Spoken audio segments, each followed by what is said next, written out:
কি দেবরাজ, আপনি যে এখনো আমোদ প্রমোদে মশগুল হয়ে আছেন দেখছি। ওদিকে আপনার সিংহাসন যে হাতছাড়া হতে চলেছে।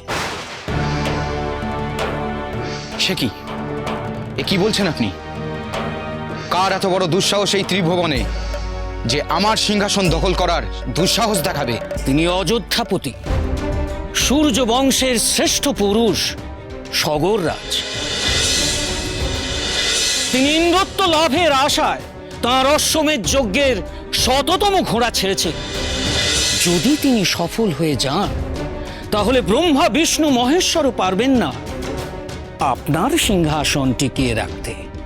ওটা আপনার হাতছাড়া হয়ে যাবেই যাবে। তাহলে এখন উপায় কি?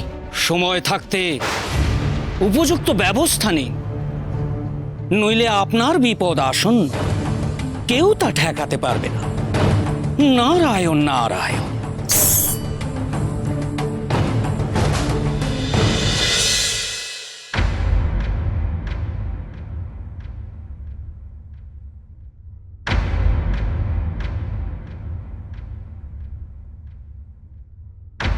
এখনই আমাদের জানতে হবে সগররাজের অশ্বমেধের ঘোড়া কোথায় আছে। এবার আমরা কি করব দেবরাজ? এ যে ঘোর বিপদ আসন্ন। সগররাজের সৈন্যবাহিনী অত্যন্ত শক্তিশালী এবং তার পুত্ররাও দৈব অস্ত্রের অধিকারী। তাদের সঙ্গে যুদ্ধ অসম্ভব।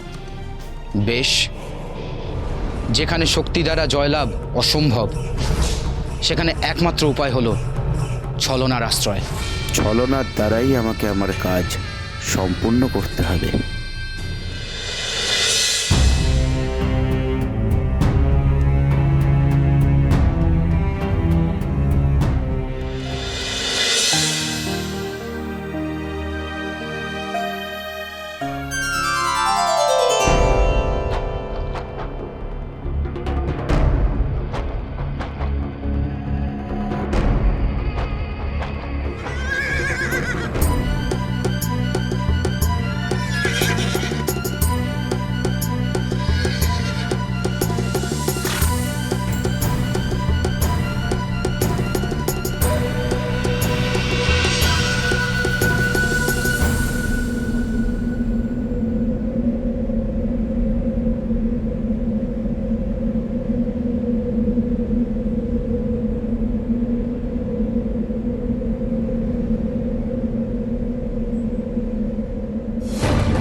যাক, আমার মায়া ধোঁয়ায় সবাই ঘুমিয়ে পড়েছে।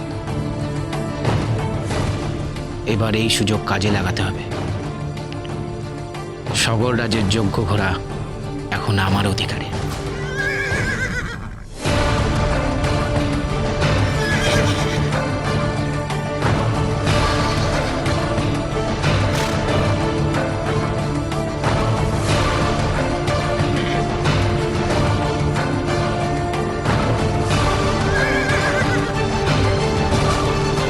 তারপর সেই যজ্ঞের ঘোড়া নিয়ে ইন্দ্রদেব তো নানা স্থানে ঘুরতে লাগলেন, যেখানে ঘোড়াটাকে ওই নিরাপদে রাখা যায়। কিন্তু সেই ঘোড়া লুকিয়ে রাখার মতন কোনো নিরাপদ স্থান তিনি খুঁজে পেলেন না। এইভাবে ঘোড়ার নিরাপদ স্থান খুঁজতে খুঁজতে একসময় ইন্দ্রদেব এসে হাজির হন কপিল মুনির আশ্রমে।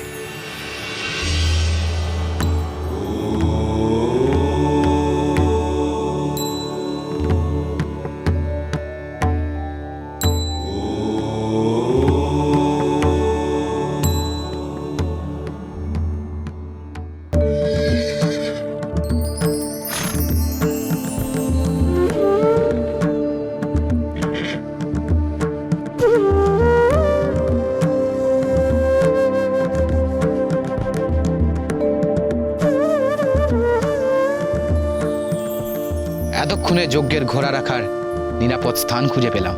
ঋষিমণি ধ্যানে মগ্ন। ঘোড়াটিকে রাখার এটি আদর্শ স্থান। সগররাজার পুত্ররা ঘোড়ার খোঁজ করতে এখানে নিশ্চয়ই আসবে।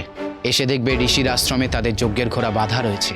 ক্ষিপ্ত হয়ে তারা ধ্যানমগ্ন ঋষির উপর চড়াও হবে, আর তাতেই কপিল মুনির ধ্যান ভঙ্গ হবে। ক্রোধের বশে ঋষি সগররাজার পুত্রদের হাতে এই ঘোড়া কিছুতেই তুলে দেবেন না।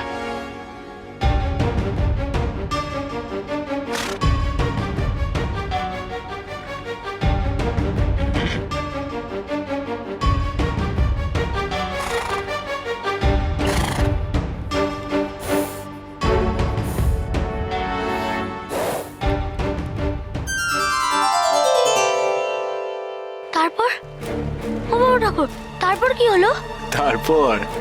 তারপর পরের দিন সকালে সগর রাজের 60,000 পুত্রদের ঘুম ভাঙল। ঘুম ভেঙে উঠে তারা ছাউনিতে ঘোড়া না দেখে তো খুব চিন্তিত হয়ে পড়ল। উত্তেজিত হয়ে চারিদিকে সেই ঘোড়া খোঁজাখুঁজি করতে লাগলো। অবশেষে খুঁজতে খুঁজতে সগর রাজের পুত্ররা এসে উপস্থিত হলো কপিল মুনির আশ্রমে। কপিল মুনির আশ্রমে এসে দেখে যে সেই ঘোড়া সেই আশ্রমের বাইরে বাঁধা আছে। তাই দেখে সগর রাজের 60,000 পুত্র ভয়ানক ক্রুদ্ধ হয়ে উঠল। বলল, কি এত বড় সাহস! একজন সামান্য ঋষির এত বড় সাহস যে আমাদের পিতার অশ্বকে আটকাবে! কপিল মুনির আসল পরিচয় না জেনে সগর রাজের 60,000 পুত্র তার ওপর ভয়ানক ক্রুদ্ধ হয়ে উঠল। এই 60,000 পুত্র একত্রে সিদ্ধান্ত নিল যে ওই কপিল মুনির শিরোচ্ছেদ করে 100তম অশ্বমেধ যজ্ঞের ঘোড়া নিয়ে তারা ফিরে যাবে তাদের পিতার কাছে অযোধ্যার পথে।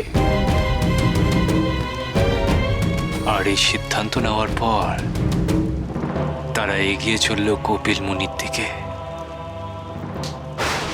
ও হে ঋষি, এখনই তোমার ধ্যান ভঙ্গ করো। আমরা জেনেছি তুমি ভণ্ড, তুমি প্রতারক। তোমার এই কপট ধ্যান ভঙ্গ করো এক্ষুনি।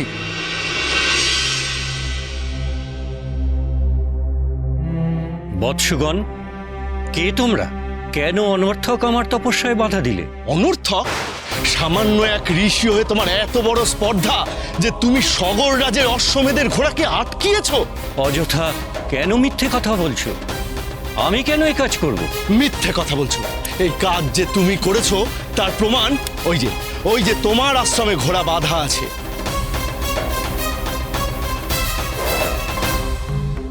হ্যাঁ, এ কথা সত্য যে এই ঘোড়া এখানে বাঁধা রয়েছে। হয় এই ঘোড়া স্বেচ্ছায় এখানে এসেছে, নয়তো আমার অজান্তে কেউ এই ঘোড়াকে এখানে বেঁধে রেখে গেছে। নিজে দোষ করে অন্যের ঘাড়ে চাপাতে চাইছো? তোমার ব্যবস্থা আমি পরে করছি। এখন আমরা ওই যজ্ঞের ঘোড়া নিয়ে যাচ্ছি। না,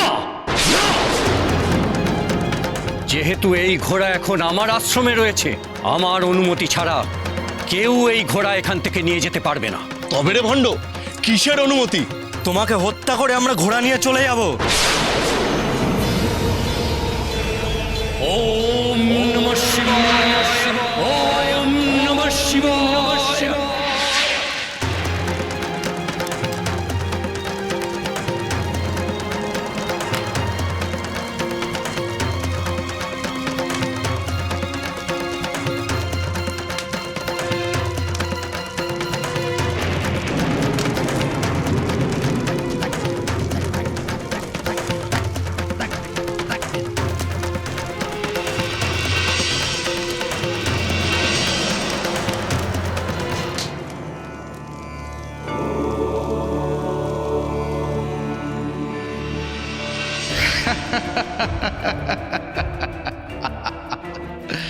মর্তবাসী সগররাজ, তোমার ইন্দ্রত্ব লাভের আশা একেবারে শেষ হয়ে গেল।